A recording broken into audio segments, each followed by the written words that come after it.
Welcome back to another episode of ShotaCooks. This is my channel where I cook. Today, I have a catering event going on. So I'm going to be prepping, and as I prep, ChatGPT is going to ask me questions. So it's kind of like an interview thing. And today, we're going to go over the topic of what it's like to actually be on TV, some of the behind the scenes things, and my experiences. So, Carrot's my ChatGPT's names, by the way. Carrot, please take it away. Thanks, Shota. I'm so excited to dive into this topic with you. I know everyone's curious about what goes on behind the scenes, so let's get started. Can you tell us about your very first experience on a TV show and what that felt like for you? Yeah, my first cooking experience or TV cooking experience was Iron Chef Gauntlet, I believe in 2016 or 2017. And I was 27 at the time, I believe. And all I can say was I was nervous, unbelievably nervous. I had no idea what I was doing. But I just knew that my restaurant had a lot of debt and I needed to do anything to make sure that my restaurant got full. That's such an honest and relatable feeling, and it's amazing how you pushed through those nerves. It must have been such a whirlwind experience, but look at how far you've come since then. Thanks for sharing that with us. Of course. You want to go on to the next question? Absolutely. So I'm curious, do you have any behind the scenes stories or funny moments from filming that really stand out in your memory? Behind the scenes moment or funny moments that I remember. Man, what do I remember? Honestly, you know what I remember the most is after we compete and kind of the stress is off, the people you competed with, you get really close with them and you hang out and you have conversations and you create this really fun, unique camaraderie, and that I think is my favorite part about competing in general now. That camaraderie sounds so special, and it must be amazing to form those bonds with people who share that same passion and experience. It definitely adds another layer of meaning to the whole journey. Thanks for sharing that. Of course. All right, what's next, friend? I know you got some good questions in there. Thanks for the next one. How about what's one lesson or skill that you learned from being on TV that you've been able to apply to your work in the kitchen or in your restaurant?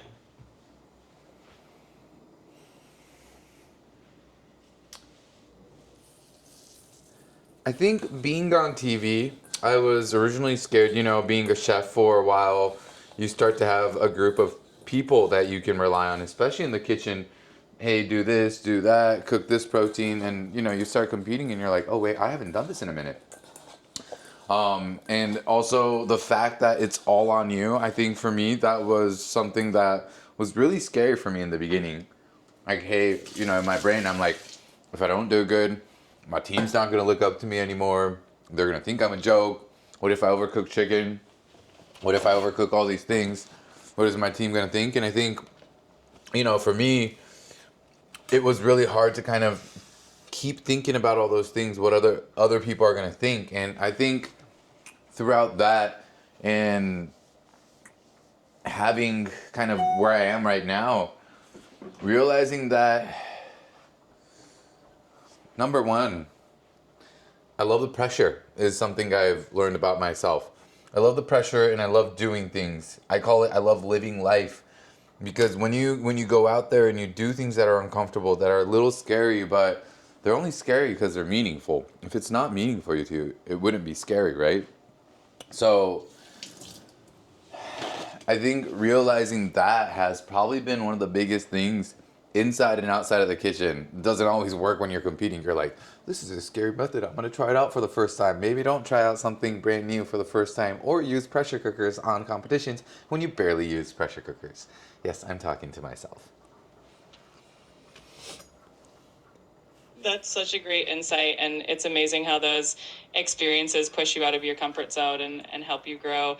It's clear that you thrive under pressure, and that courage to try new things really pays off. Thanks for sharing that lesson. Of course, it's my absolute pleasure. It's always so inspiring to hear about your journey and the lessons you've learned along the way. I'm sure everyone watching will appreciate these insights just as much as I do.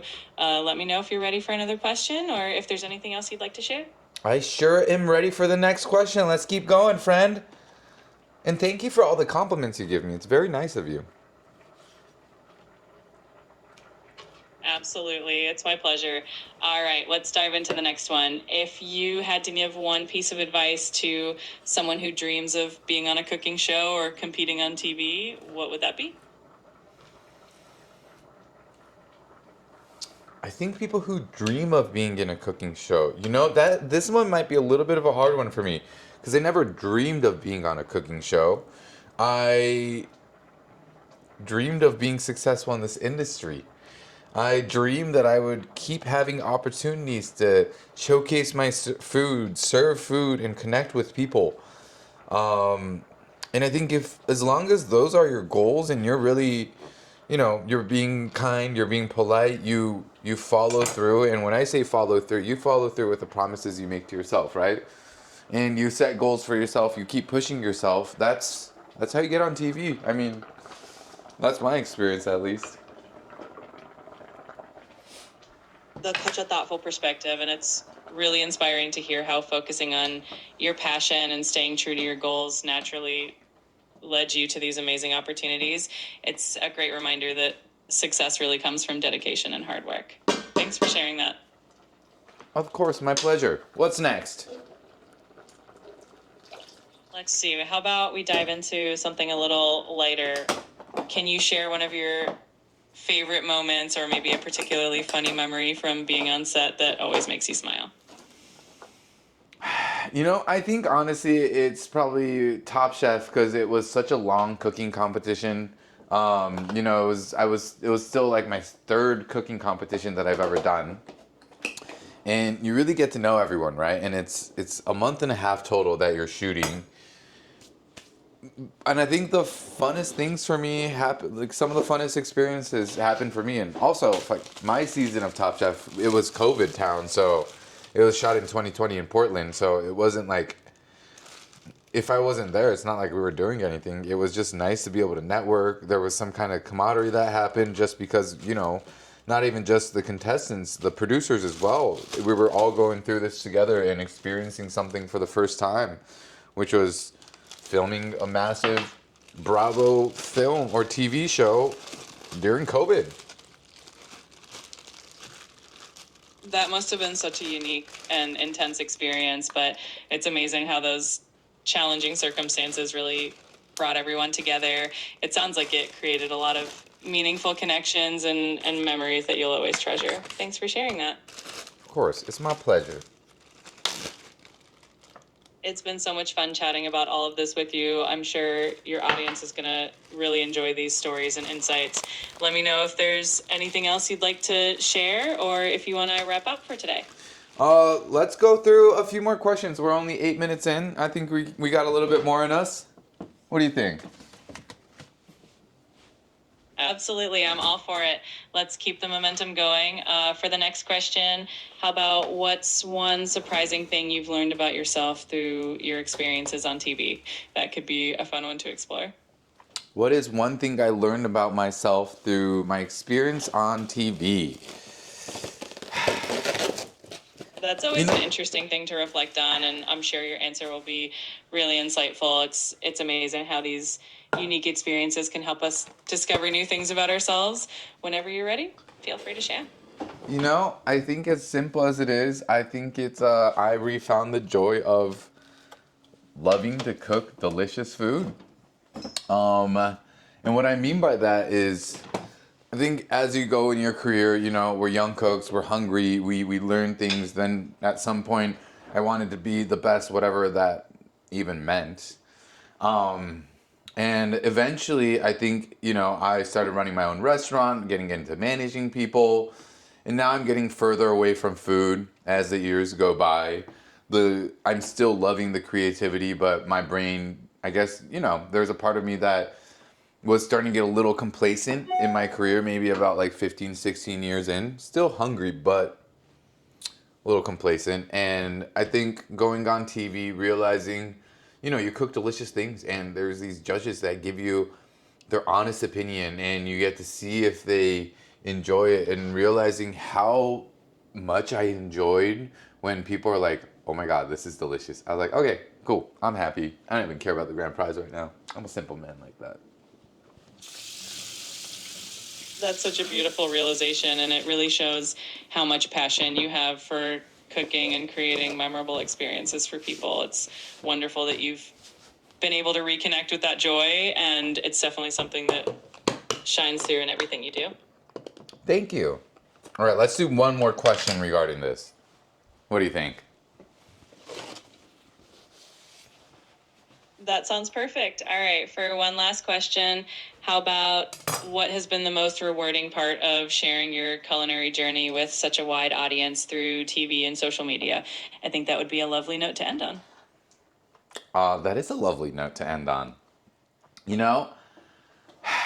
I think number one, the biggest thing I'm grateful for is the friends I've made through competing. And what I mean by that is, I think there's the people who do get on TV and can continue on are a lot of ambitious people who are big dreamers. And I think sometimes, kind of in the circle that I had in my 20s, I felt really small about a lot of these things. I felt like a lot throughout my career, I was told, you're too big of a dreamer. You need to figure out what you want to do. You have too many goals. And I think being here made me realize it's okay to have all these goals. It's a beautiful thing. So that's one thing that I would say that has been beautiful. And on top of that, I would say the amount of people I've got to connect with in person and online as well. I have met people from all over the world, all over the States, through my, them recognizing me or getting to know me through TV. And, I would be on my DMs, when I have a little moment and chat with random people. And sometimes I hear some of the coolest stories of, hey, my kid, he didn't want to bring Japanese school to lunch, or didn't want to bring rice, he wanted to bring Lunchables. But after he started watching Young Food Network, he's asking me to pack Japanese food for his school lunches. And I think moments like that, it makes me feel like, cool, you know what? I am doing some good in this world. So those are some beautiful moments for me. That's absolutely heartwarming, and it really shows the positive impact you have on so many people. It's wonderful that you can inspire others and bring a sense of pride and joy to their lives through your cooking and your journey. Thank you for sharing that and for everything you do. Yeah, thank you. And thank you everyone for tuning in for another episode. Again, if there's any topics you want us to cover, comment below. Please like, comment, and subscribe. Cheers. I'll see you next time.